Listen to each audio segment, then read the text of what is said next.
We are live. We are live. Hello and welcome to Wisdom Wednesday with Liz Gabor.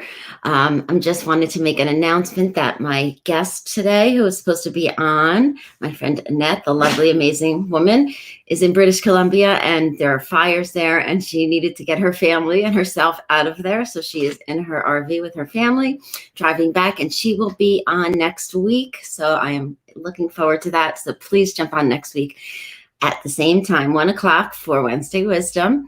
And just wishing her safe travels back home. So I'm just figured I have been looking for an opportunity to jump on with you guys and answer the questions that I ask my guests.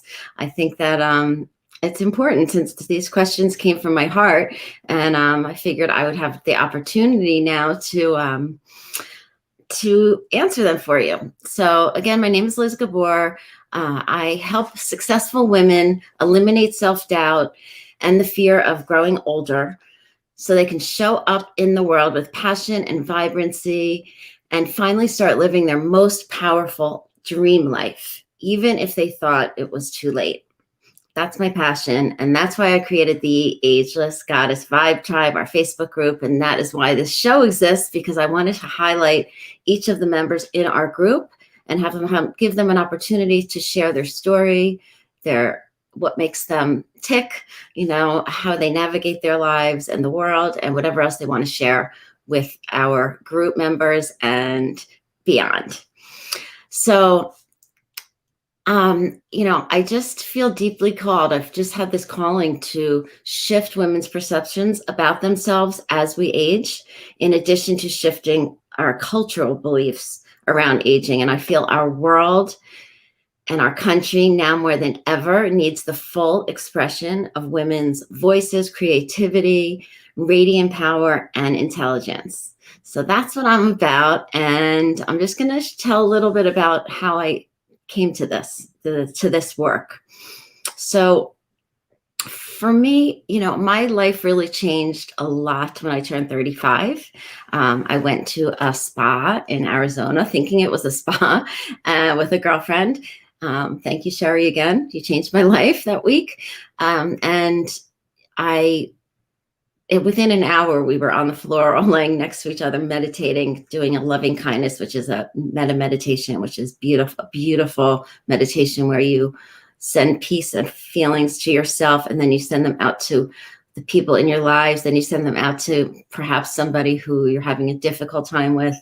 And I came out of that hour and something shifted. I was present I think one of the first times that I really remembered being fully present in my body and at peace and without anxiety. And I had always suffered with anxiety. I was always either ruminating about the past or future tripping about what might happen. And I just thought that's the way that I was until I found meditation. So I became a student of meditation and I studied mind-body medicine, the Center for Mind-Body Medicine, which started my work in this area of wellness and really optimal living and loving your life, regardless of what's happening around you, regardless of the situation, because we all go through hard things. We all have events that we wouldn't choose for ourselves.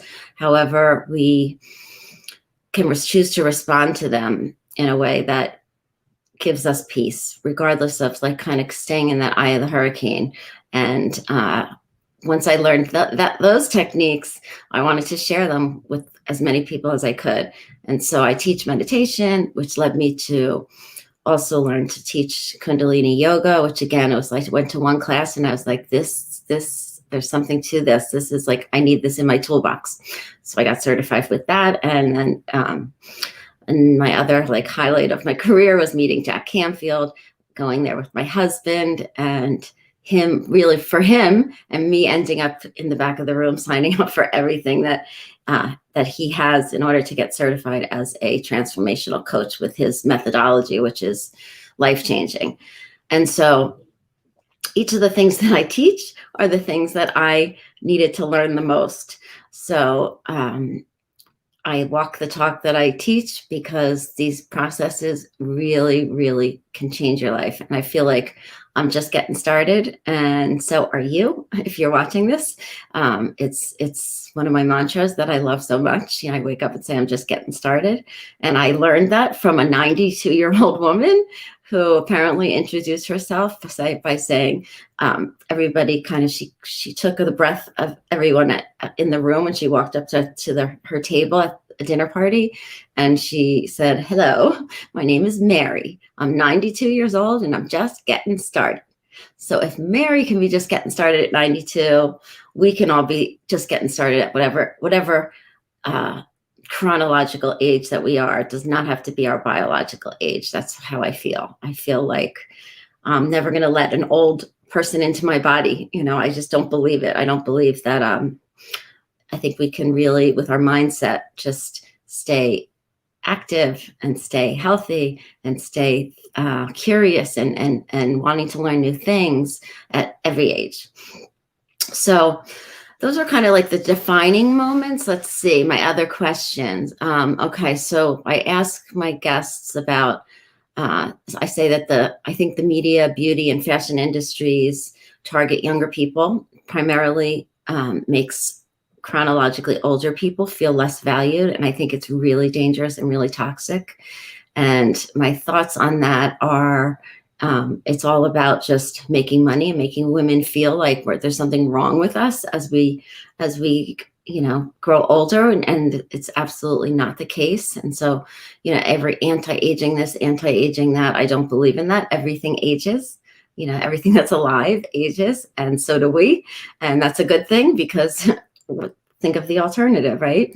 So I believe that we need to shift that in our culture a lot, and just get rid of the whole anti-aging thing. I understand using, potions and things that make your skin feel good and look vibrant. And, I don't like dismiss that at all. It's just the message that there's something wrong, that as we're chronologically growing older, I believe that doesn't have to be the case. We can biologically be growing younger. Now there's so much science to back that up, which makes me so happy. So that's the answer for that one. And, the question I ask about if you could populate the waters, for the children coming up, my future grandchildren and yours, for future generations, what would I want them most to learn and get right? What I hope for them to learn from a young age is that they are enough, that they are healthy and happy, and should be healthy, happy, and holy their whole lives, and that who they are is exactly who they're meant to be, and to accept who they are, love who they are, fall in love with themselves at a young age, because they're the one who they're going to be with themselves wherever they go. There they are, right? So to really learn self-love from a young age, I think would be a beautiful thing to see, because kids are struggling, and there's a lot of comparison and a lot of jealousy and envy and that kind of stuff. If you love yourself, you don't have to worry about all that stuff. So that's what I would say. Okay, what advice would I give to my 20-year-old self if I could go back then and share the wisdom that I have today and that I'm going to continue to learn? I would say, wow, I was a hot mess in my 20s. I got to tell you, I was saying before, I did have anxiety. I didn't think I was smart enough, pretty enough, thin enough, all the enoughs. And it really caused me a lot of unnecessary suffering. And that's the thing that it breaks my heart to see people unnecessarily suffering like I did. So I would tell myself, again, just love yourself, and you are enough, you are smart enough, you are all the things. And just to be much, much easier and kinder to myself, I would say. So let's see.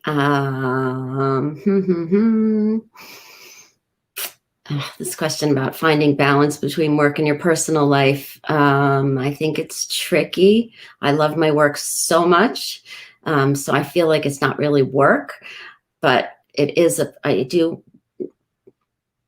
do believe that it's a challenge to really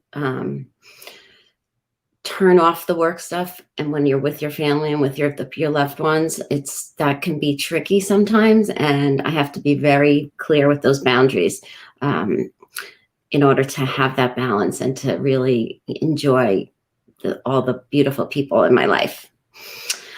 Okay, let's see. A couple more questions. Okay, so I always ask, what does ageless mean to my guests?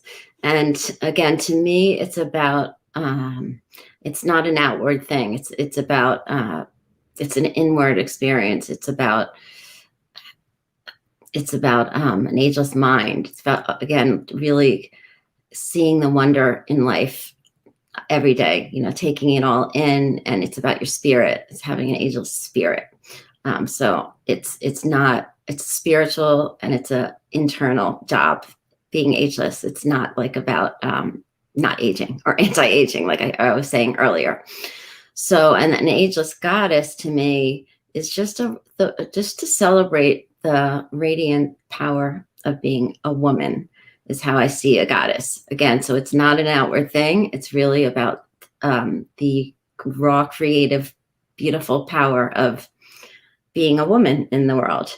So that's kind of how the ageless goddess thing came to be. And it actually came from, I told the people in the group in the beginning, but if you're new to the group, or if you're watching this on a different channel, I was with my 4 childhood friends before we were turning 50 a few years ago, and we were in a hot tub, like playing and laughing, and we started to talk about turning 50, and they're talking about this wrinkle and this waistline thing, and how it's kind of all downhill from here. And I just stood up and said, stop it.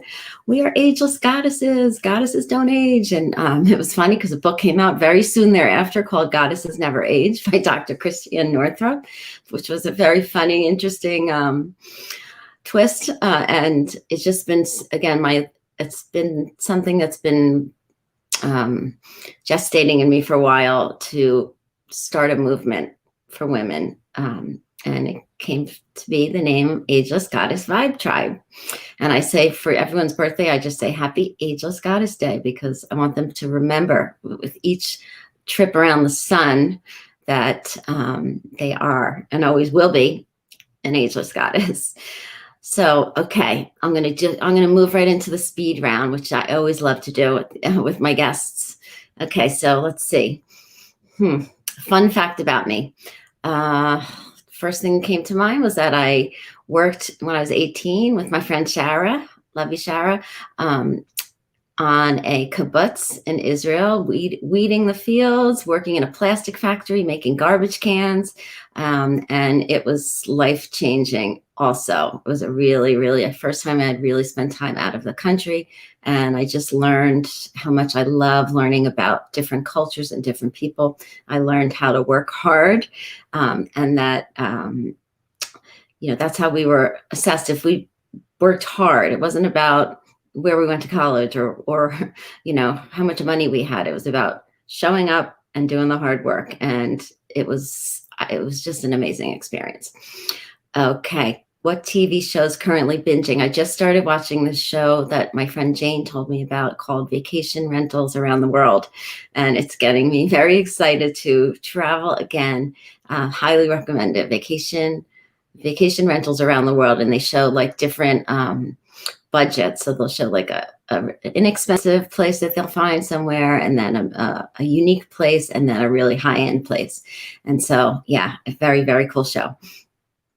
Let's see, dream vacation destination. Well, it's on my mind because of this show, but definitely Bali. Again, my friend Shara spent time there, and it's just the whole way that the people think and live and really use their intuition is something I really want to check out. And also India is another place I want to go and stay in an ashram for a month or so. So those are my two top dream destinations. My superpower. I think my superpower is, let's see. I really, I think it's being heartful, like living from my heart, really, really being heart-centered in the way that I show up in the world. I just try to always drop into my heart. So I would say that. What am I most grateful for? I'm most grateful for my health, for my family, my beautiful boys and my husband and my mother and my sister and their families and extended family, and my work. I love what I do, and I love learning new things every day about it, so I can share with you guys and with the world. It all comes down to love. It all comes down to love. Only love. Success is, for me, it's been a long time, peace. The word peace. It's just when I feel at peace at the end of the day, I feel like I've helped someone with my work, and just going to sleep feeling at peace. It changes sometimes. Success can mean different things at different times, I think. But for right now, it's still peace. Relationships are complex and invigorating and just so important to me. Sisterhood is, again, just, I love my sisters, my sisterhood so much. I think when women come together and we're cheering on each other, there is nothing greater than to celebrate one another and to just be happy when good things happen to our girls in our life, our sisters. Let's see, an exceptional day contains, okay, a massage, a really good massage. Physical touch is my love language for sure, which I also learned when I was away in that trip in the spa, and became really mindful and present, that I really enjoy that. So a massage, definitely a hike in nature, and a delicious meal, maybe like a seafood pasta with like an amazing wine, I would say. Favorite quote or words to live by. This quote changed my life also. When you change the way you look at things, the things you look at change, by Wayne Dyer. That quote really was something that I never learned. I just didn't know that we can just change our thoughts and really change our lives and change the way we experience our lives. So thank you, Dr. Dyer, for that one. And I think that I covered everything. Yes, that was really fun to do this. So Annette, thank you, because you gave me the opportunity. I was all ready and dressed and had, did my hair. So made my hair pink today too, which was fun. So I thank you, all of you for watching. You guys get in touch with me if you need any help. I'm here to support you. I love all of you. I love this group. I love how it's growing and how we are just a place where we are all about positive energy and raising the vibration collectively, individually and collectively. So I thank you from my heart to your heart. And this does it for this Wednesday Wisdom. So I'll be back next week with the beautiful Annette. So come and tune in next week. And the last thing, I just want to say happy birthday to my friend Nadine. Happy birthday, Nadine. I hope you're having a great day. I'm going to call you after I stop going live here. And just everybody, my hope for everybody is to stress less and live more with Liz Gabor. Thanks, everybody.